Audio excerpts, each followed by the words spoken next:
హైకోర్టులో అగ్రిగోల్డ్ ఆస్తుల వేలం ప్రక్రియ కొనసాగుతోంది. మూడింతలు అధిక మొత్తంలో చెల్లించి రియాల్టర్లు ఈ బిట్స్ కంటే ఎక్కువగా ఆస్తులు మొత్తంలో అమ్మకాలు జరిగాయి. మూడింతలు ఎక్కువగా అధిక మొత్తంలో చెల్లించి పలువురు రియాల్టర్లు దక్కించుకున్నారు.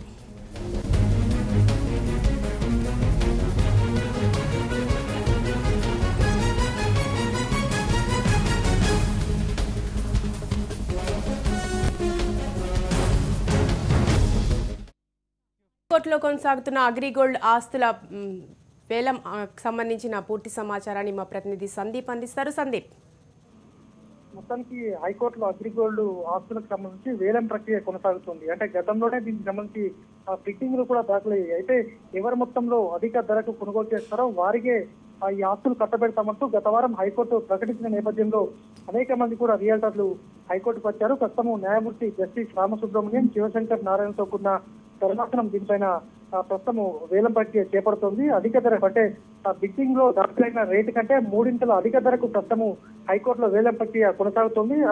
విజయవాడ అలాగే కీసర అనేక ప్రాంతాల్లోని ప్రధానంగా అగ్రిగోల్డ్ ఉన్న ఆస్తులకు సంబంధించి ఈ వేలంపాట ప్రధానంగా కొనసాగుతుంది. అనేక మంది రియాల్టర్లు కూడా ఈ అగ్రిగోల్డ్ ఆస్తులను కొనేందుకు ముందుకు వస్తారు. ఎందుకంటే రిజిస్ట్రేషన్ కావచ్చు, ఇంకా అనేక లీగల్ పరంగా ఇలాంటి చిక్కులున్నా సరే హైకోర్టు పూర్తిగా బాధ్యత వహిస్తుందని చెప్పడంతో అనేక మంది రియాల్టర్లు, బిడ్డింగ్ దారులు కూడా టెండర్కు ముందుకు వచ్చారు. ప్రస్తుతము మూడింతల అధిక ధర ఈ విక్రయాలు కొనసాగుతున్నాయి. దీంతో ఇటు బాధితులు కూడా ఉత్సాహం పెరుగుతోంది. ఎందుకంటే వీరంత త్వరగా తమ డబ్బు డిపాజిట్లు తిరిగి వస్తాయని ఆశాభావకుగా వ్యక్తం చేసిన పరిస్థితి. మొత్తానికైతే మరొక అరగంట పట్టే అవకాశం ఉంది. అనంతరము హైకోర్టు ఒక పలు కీలక సూచనలు కూడా ఇటు ఖాతాదారులకు అలాగే సిఐడికి పలు కీలక అంశాలపై వివరాలు వెల్లడించే అవకాశం ఉంటుంది. Shirisha, right, thank you Sandeep.